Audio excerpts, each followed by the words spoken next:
Hello YouTube, this is Sea Blaster, and welcome to Bolster Your Roster Episode 2. This episode is featuring Lulu, the Fey Sorceress. So what is Lulu, exactly? In this game, she is a utility mage, more than a burst caster. One sec, I will start fast forwarding around 20 seconds, that's when the fast forwarding becomes unlockable. Yes, she's a utility mage, that is very important to know.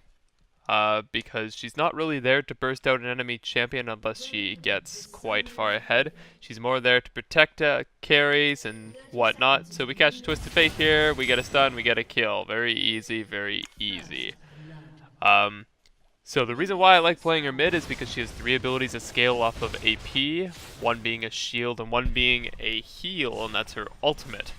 She also packs an 80% slow, a silence, and movement speed decreaser. I want to call it a slow, but I guess it's a slow. That's her whimsy ability on an enemy.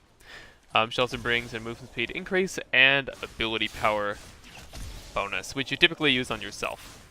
So in lane, what you're going to be wanting to do... Oh, I guess I should bring runes and masteries first. I'll slow this down for this portion. Runes, we bring magic penetration marks, flat mana regeneration yellows, flat magic resist blues, and ability power quints, I believe is what I used in this game. Yes, looking down at my ability power, yes, that's what I used. For masteries, 2109 will be suffice. All the ability power junk in the offense tree and the MP5 mana per 5 in the utility tree and all the standard stuff there.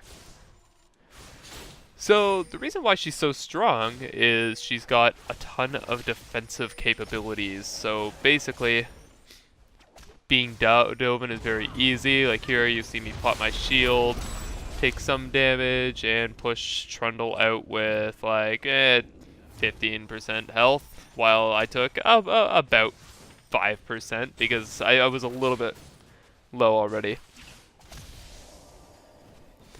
So your item build path, I will put on the screen somewhere about now. You typically want to go Chalice, DFG, and Rabadons is pretty core. After that, then you can go for the Athenes, or you can get the Athenes earlier because cooldown reduction is really good on her. Okay, so you max your Q, then your E, then your W, and you try to... Okay, here's a good little tip of clearing lane. Putting E onto the 3rd minion and then firing Q in the direction of the line of minions will clear out a lane pretty quickly, especially after you've got your needlessly large rod or Rabadons or whatnot.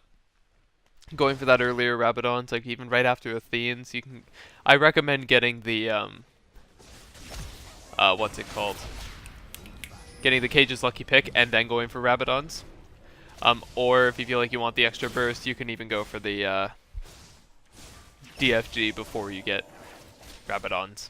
So yeah, you want to, for harassment, after you've got blue buff and cages, you want to put E onto a back minion. Didn't mean to bring that. Onto a back minion here, and then fire your Q from there. Because you've got actually quite significant range on that Q when you do something like that. You can be harassing your opponent when you're over here, and Twisted Fate's over here if there's minions nearby. It's quite good. So here we notice that they are taking blue buff, and we go over to mess them up. Easy, easy. Yeah, she's. I have to emphasize this. She's a utility mage, and she provides so much when it comes to dive comps. Like that's something that's really strong. You've got a lot of gap closers. Like even this game is a good example of it. We have a Amumu who's got like his stun pull, and Tarek, and Corky's got a huge gap closer. Olaf's a boss and he can run through all CC. She goes really well in that sort of comp, especially when even a Kog'Maw would have done well in this comp because she protects carries so well. So here they're trying to take our blue buff and we scare them off. Our friendly neighborhood 80 carries reconnected, that's pretty good. Easy kills for us. So basically, try to hit people with your Q as much as you can because it's an 80% slow. Sheesh. 80%. Okay, so we have a low Amumu, which is too bad. But hey, look, where did all that health come from? A shield as well? Wow, he's not dying. And I believe I flash after this. Yep, Q or EQ, and run away. Do note that only one of the glitter lances will hit a target. Both of them will not deal the damage. So I shielded myself to survive the ignite there. And oh, hey, here's a little tip. I'm going to come over to here for an example. Before firing glitter lances, if you're trying to hit a target like a champion, move horizontally to them and then fire it. Since the glitter lance, only one glitter lance will hit your target, it makes a much larger AoE, and you'll see me sometimes do that for trying to hit a target because it just makes it a lot easier. So that was a very easy kill, just EQ after he stuns. Very, very easy. So you can see that she definitely does have the burst. In this game, you'll notice I went for Hextech Revolver. I want to explain that. It's something I kind of got into a habit of doing before her nerfs, and I played her a lot prior to her nerfs. Her nerfs were a long time ago, though. So I think that's just out of bad habit that I'm going Hextech Revolver. It's not bad, but I think I would prefer to just go for the faster Rabadons. But yeah, she's very, very versatile. So if you end up not doing that well in-game, it's very easy to turn yourself into a more support-oriented caster. But you typically will only want to do that if you have like a high damage jungler, which I think you'll see a lot more of those in the Season 3 changes because of the carry jungling they're trying to reintroduce. And you already, because you don't want to have 3 supports and an AD carry and top lane, that will not go too well for you. So here's that diving I'm talking about. I ulted Amumu and shielded him and all that, and he got out fine. I don't think we could have done that without the ultimate. Like, let's see, he came out with 250 health, which is my ultimate alone is 450 plus 50, 500 on that. Shield is 180 plus 60, so 240 on that. It's a lot of health. So I burst her to half health, and we continue, but we get stunned, and I believe we get out at this point. So that's all fun, and then I notice Caitlyn, I think, moves a little bit too close. I go in, I nuke her down, ignite her, basic attack. They're like, get out, get out. I'm like, dude, I got this. And she's dead. And I'm telling them at this point, I'm like, come on, don't tell me to get out. I know what I'm doing. So we have our Chalice, we have our cages, and we have our Hextech Revolver. Yeah, if you have the needlessly large rod, you can easily clear an entire wave. Take wraiths whenever you can. Make sure you're warding a lot. That's all some basic stuff, though. Shouldn't have to tell you that. That's not specific to Lulu.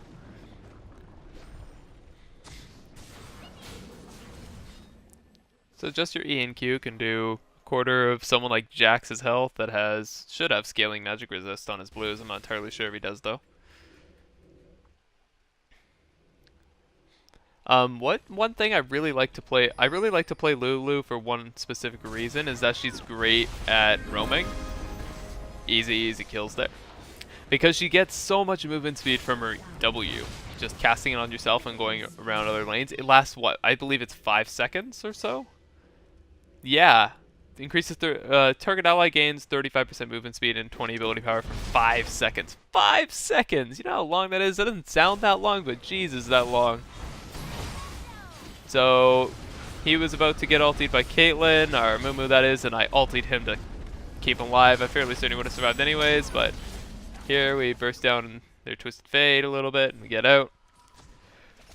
So while I do emphasize that she is a utility mage, she still does have a lot of bursts, especially after you get DFG. By the way, these are after the DFG nerfs. You'll notice that this DFG does not have any cooldown reduction on it.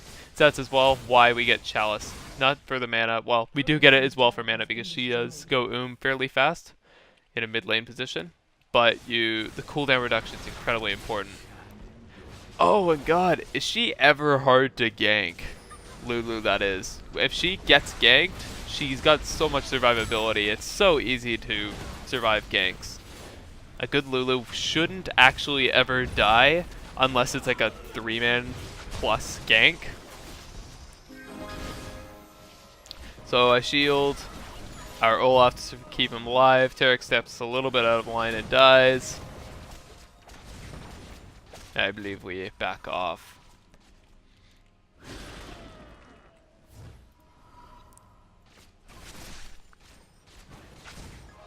So yeah, I would say either pick her in a diving comp for diving and whatnot, or pick her in a protect the carry comp because she's so good. She's got decent ratios too.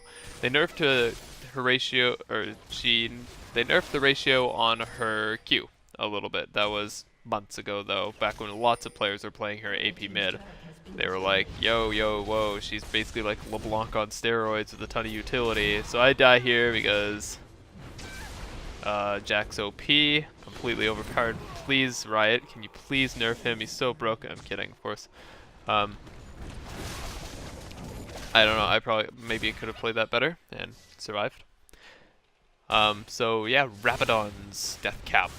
Very good item on her.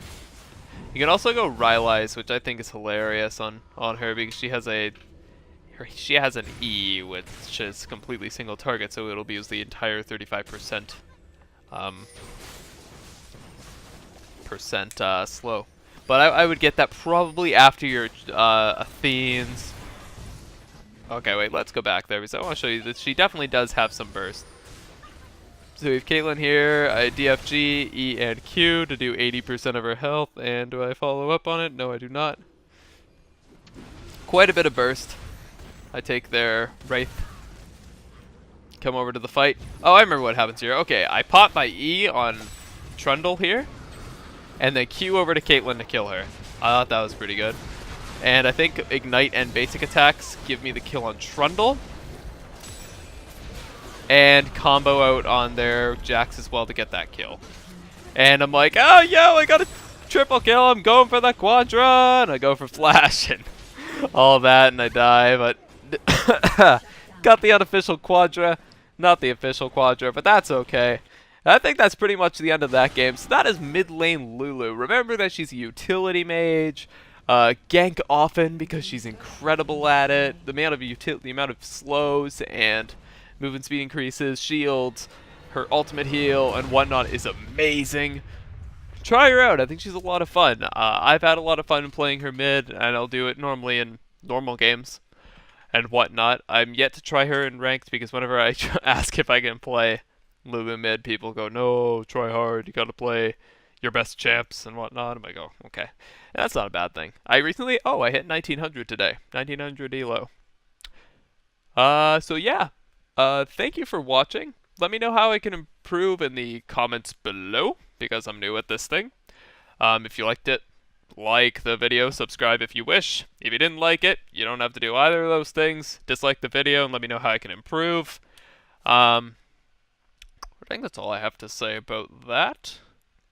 Yeah, so thank you for watching. My name is Sea Blaster, and I hope you learned something.